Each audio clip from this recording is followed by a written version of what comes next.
Madrina, the Godmother. Flamboyant. There's an extraordinary mythology built around Griselda Blanco. Fierce. She loved the art of war. She was very violent. That's the stuff of movies. And fictionalized in Hollywood. She was not the motherly person that she's being portrayed. Griselda Blanco. So this is the house where Griselda grew up? Born in Colombia. Forging a drug empire in New York. And unleashing terror. Miami was the killing ground. Like never before seen in South Florida. They are seeing more and more Colombian traffickers bring their incredible brand of violence here. By the time Griselda Blanco arrived here, the cocaine wars were in full swing. Her network of smugglers and strongmen was growing. I'm Janine Stanwood. Hollywood has its own version. We show you the real Griselda and take you to where it all happened. It was a crazy time. Miami was a city of raw energy.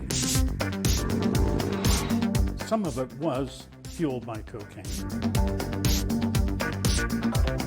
The late 1970s in South Florida, an infusion of drugs and money.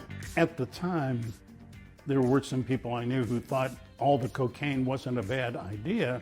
I grew up in this working class, predominantly Jewish community, and you notice that everybody had a little extra something.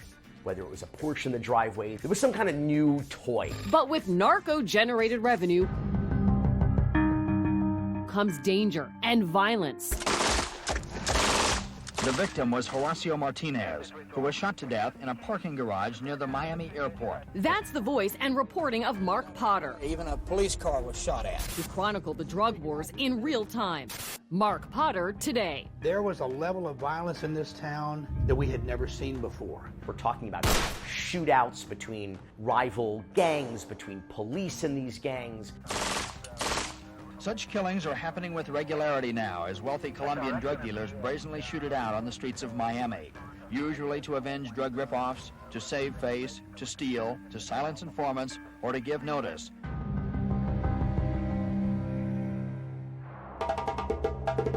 It's the time a 35-year-old Griselda Blanco would move to Miami in 1978 after having been indicted in New York on drug charges and fleeing her native Colombia. Her likeness captured in the glossy Netflix miniseries starring Sofia Vergara. But unlike the Hollywood version, Griselda was a fugitive, already a hardened drug lord by the time she arrived, working to make her mark here. This phenomenon I call the Griselda effect. We're experiencing now, again, through the popularity of the Netflix series. Filmmaker Billy Corben is the creator of Cocaine Cowboys, a documentary Vergara said she watched to prepare for the role. We heard from Janet Jackson, Jennifer Lopez, later Sofia Vergara, who are all intrigued by a character who was so successful in a male-dominated, not just world, but profession. You look like Like a housewife. She was very clever and very violent. Longtime journalist Michael Putney covered politics and the players in South Florida. Here was, Griselda, who upended that whole notion. The Netflix series did showcase her reported skills, perfecting smuggling pot and cocaine by stuffing it inside bras and underwear. And it dove into the dimly lit private club inside the Mutiny Hotel, where Griselda was said to strike deals. The Mutiny still exists here in Coconut Grove. It has new owners and it's been renovated. Right over here, this used to be the staircase to where that nightclub once was, now no longer a notorious hangout for politicians and dealers. Table 14, and that was the one table all the way back through the club at the very end, so there was no one behind you that could sneak up on you. That would be 100% what Griselda would be. Although the TV series Griselda had people snorting coke all over the place, I never saw it in the open, but people were always going in the bathroom and then coming out and, sniffing. As Griselda's network and her power to move cocaine grew, law enforcement in South Florida would find the crimes associated with it Come on, let's move. were becoming increasingly brutal. Machine guns, the weapon of choice. Retired Miami detective Nelson Andreu was new to the homicide unit. We were not ready for this onslaught of bodies, the way they were being killed, the way the bodies were being left wherever. A body was dumped in the swale on my street in South Coral Gables. It was a very nice street, a real symbol that violence could come to your neighborhood. For the police in South Florida, it is a confusing, frightening, and frustrating problem. They're getting better at it. Dade County's losing, Miami's losing. Nobody cared. If you were at the wrong place at the wrong time, on the sidewalk, a passenger in the car, at the liquor store, you were killed. That liquor store was Crown Liquors at Dadeland Mall, one of the bloodiest and boldest shootouts in South Florida history. At 2:30 in the afternoon, several Colombian assassins fired machine guns and other weapons from an armored van into a liquor store. The day of the Dadeland massacre, I knew that this was going to be a pivotal kind of a turning point for South Florida. It was brutal. Had you ever seen a crime scene like that? No.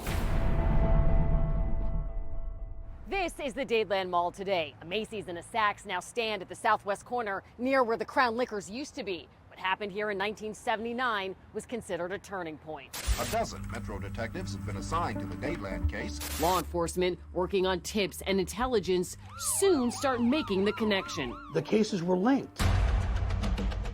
And they went back to this woman. They kept hearing about this woman, Griselda Blanco. We heard that it was this woman. It was discovered relatively quickly that Griselda had something to do with those shootings. I, at the beginning, said, how can a woman be this ruthless? And why was that a surprise to you? Because, women are nice. They don't do those things. That was in 1979, and that was the incident that really woke up the town and the police, that we had a very special problem here. Day after day after day, sometimes multiple murder scenes across the county. There was a lot of pressure from above. We've got to stop this. Stopping Griselda would take a new team. An effort by local police and DEA agents in Miami, New York, and Bogota to stop the violent traffickers. There was a group called Syntac 26, led by Raul Diaz. Al Singleton was on there, and June Hawkins was on there, and she was critical. We are 900 miles away from South Florida in the mountains of Tennessee, where two retired Miami-Dade police detectives now live after making a career out of taking down Griselda Blanco, and they share their story with us. I was a sergeant with the Homicide Bureau.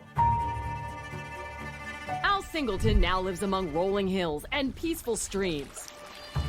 Far cry from South Florida, where he was part of the cavalry, responding to the bloodbath at the Dadeland Mall shootout. A lot of firepower. A lot of firepower. Had you ever seen anything like that? Never. The first time I've heard her name was on Dadeland, and DEA said that Griselda Blanco, we think, is involved with this. Al, you were a Marine, yeah? You must. In the Netflix series, he's accurately portrayed as even-keeled, working alongside June Hawkins, a police detective and intelligence analyst. It wasn't until Syntac was formed that it started making sense. You could take raw data from different homicide scenes and see connections. That's where June Hawkins came in and was so valuable to us. She would go through phone books, address books, scraps of paper, phone numbers. The actress who plays June bears a strong resemblance to the real-life detective. We're losing the battle. I mean, we're just flat out losing. Whose moxie to solve cases was the real deal, despite getting flack just for being a woman, one of the first females at Miami-Dade Police. She went through a hazing process that I won't get into. I think over time people realized that she had a brain and that she was actually productive, and she became more accepted. Well, out of our drug-related cases, I would say maybe 10% get solved. In the face of frustrations, Al, June, and the task force keep piecing crimes together, including Griselda's ordered hit on Chucho Castro that was botched, killing his 2-year-old son instead. Initially, she was upset that they missed killing Chucho Castro, But when she realized he would suffer because he lost his son, she was happy that he would be suffering about that. After living on the lam for years, Griselda would eventually be tracked down and arrested for narco trafficking in Irvine, California in 1985. Now she was in custody. That was great. You've thought about me a lot, haven't you? Despite the fictionalized account of June face-to-face with her female foil in the back of a cop car, by then she had already left homicide. This is my job, Miss Blanco. Several years later, when Griselda was brought back to South Florida to face murder charges, including for the Castro killing, detectives thought hitman turned star witness Jorge Rivi Ayala would seal her fate. We could never find anyone to point a finger at Griselda or at any of the hitmen.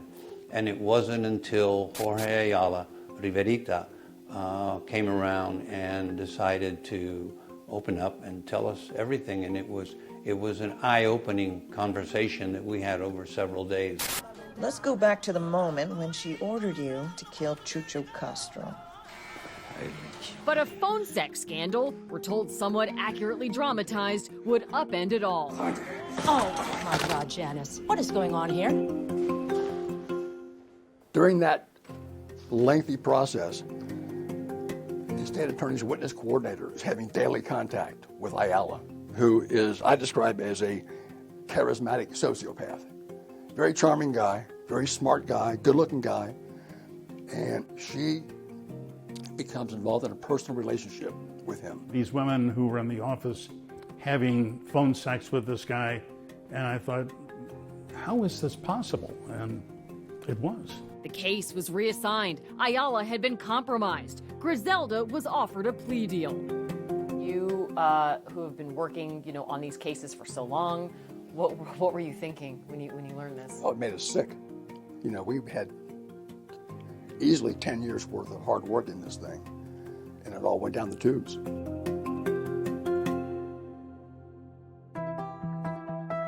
Still, Al and June would stay connected. She had intel and experiences few others could understand.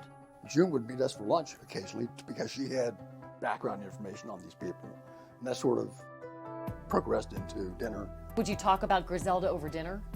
We did. Who knew a ruthless Colombian drug queen would unite two cops? I can't believe it's been 44 years since Dateland. A mission later turning into marriage and a new life. June now prefers family and her garden to being in the limelight. We love the country lifestyle, so in 2004 we escaped, and then the rest is history. Some detectives believe Griselda was behind more than 100 killings, but she would be brought back here to South Florida to face charges for just 3. At the time, she had been married 3 times. She had 4 sons. Alex Finney meets up with her youngest, who says family ties are strong and complex. This is my mother in my house. Behind the story of the gunslinging Colombian drug lord. In Colombia, we have a saying, madre solo hay una. There's only one mother.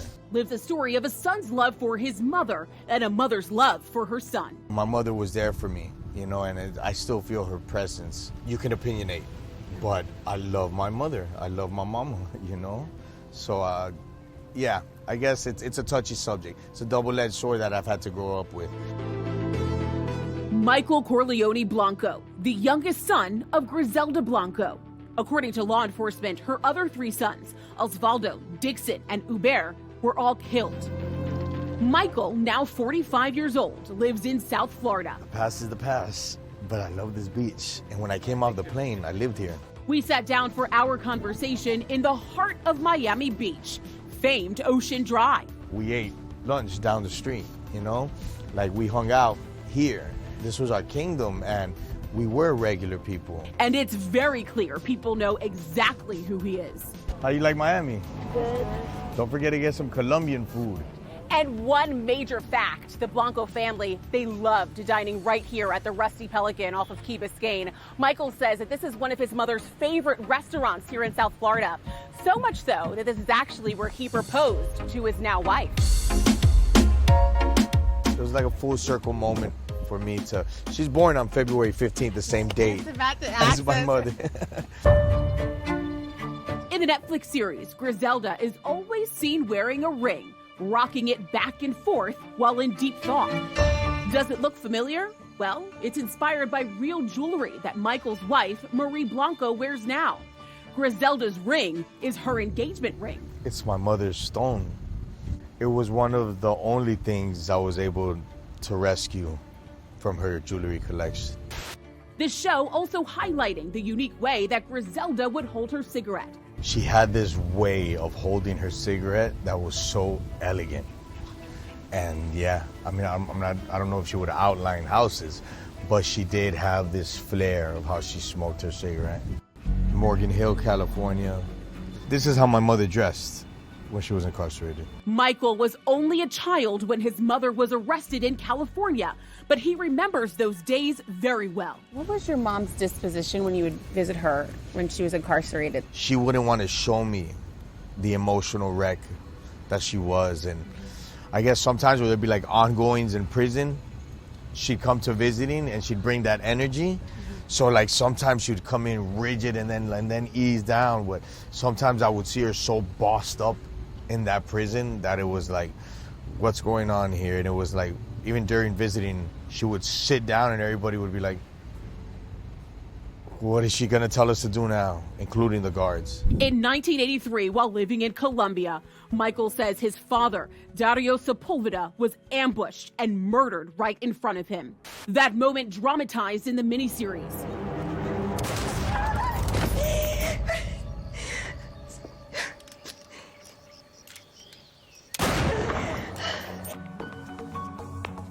But for Michael, it was real. To me, he will always be my hero because the day that he was assassinated, he turned back around for me, and 27 impacts, 27 bullet impacts, not one past his chest cavity.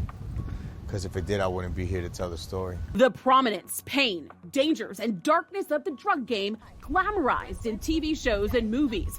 But what's not often as intoxicating is the sad truths behind the life of crime. I lost 22 members of my family. I buried my best friend, my brothers, my mother, aunts, uncles, cousins.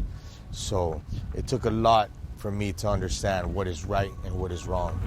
I'd say around 70% of the pictures there have never been seen. Michael, who himself has been very honest about his past, left his heart and soul in the book that he wrote entitled My Mother, the Godmother, and the true story of Michael Griselda Blanco, the son of Griselda Blanco. I would tell my mother, you know, when I tell the story, I'm going to tell it right. Today, Michael, a husband and father of 3, runs the clothing brand Barrio Blanco with his wife, Marie.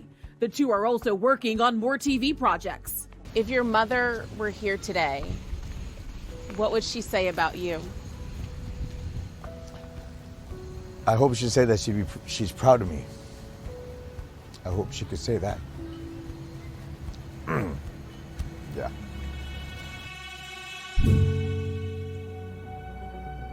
Griselda was released from prison in 2004. Detectives who had been tracking her for years say they knew their work was done. But you still have to do your best to protect society, to put bad guys in jail. And I think that I was able to accomplish that to the best of my ability. Former Detective Nelson Andreu now, and his prediction 20 years ago. I think she's going to face the fate of her sons and other family members that were part of that organization, and I really don't think she's going to last that long alive in Colombia. Which leads us here. Medellin, Colombia is known as the city of eternal spring. Winding streets lined with trees and full of tourists.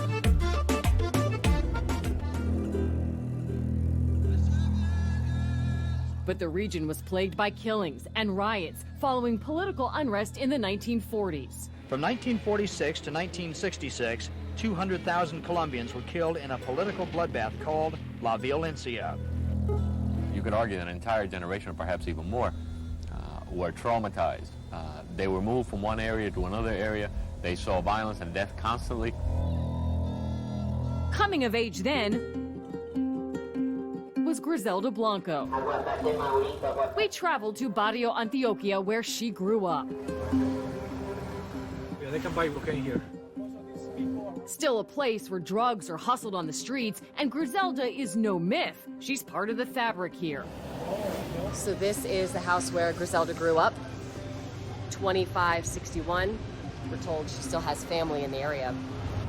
Family and this childhood friend, Carlos El Negro Vanegas, one of her hitmen who came to South Florida with a lineup of mugshots, who says he served 35 years behind bars defending her.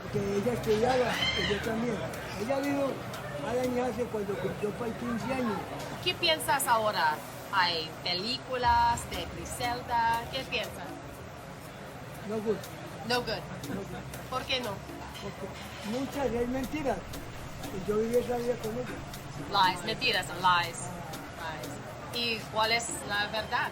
What's true depends on who you ask. That she was a child criminal and prostitute before rising to the epicenter of the cocaine trade. Word here is that notorious kingpin Pablo Escobar was a Griselda protege.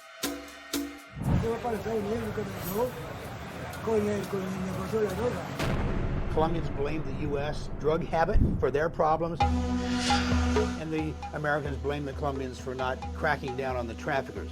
Until very recently, the most common drug murder technique in Medellin involved the use of motorcycles.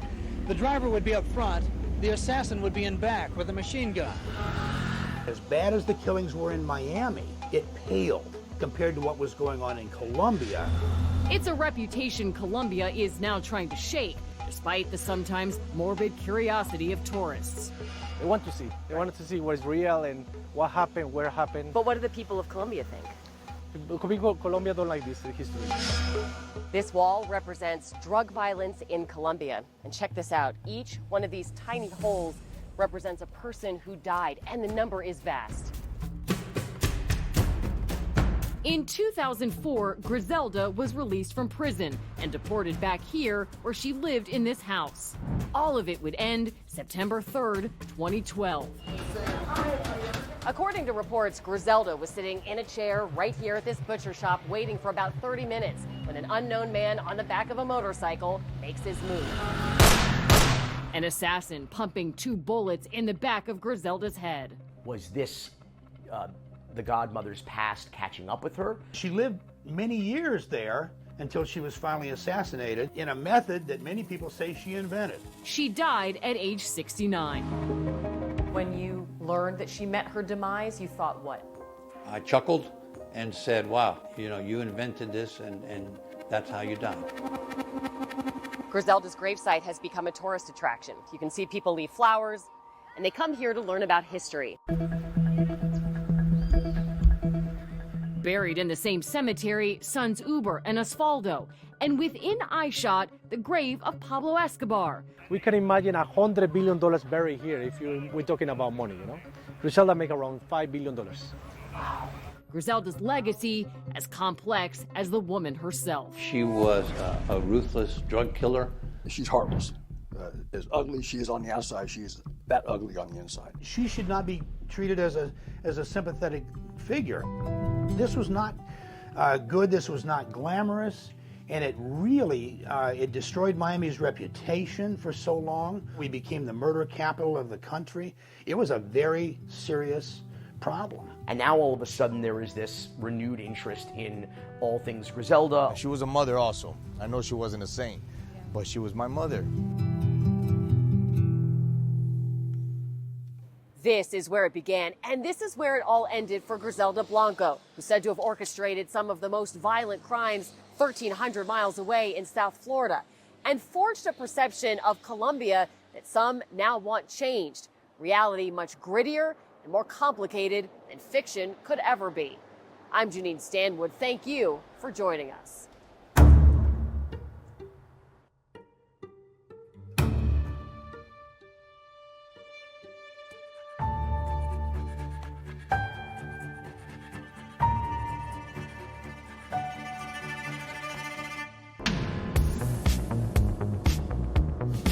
Traffickers have shown they will shoot anyone, even a 2-year-old boy.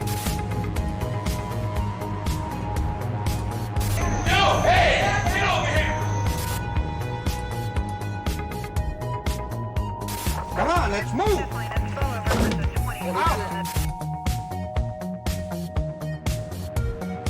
For police, it was a frustrating night, one of many.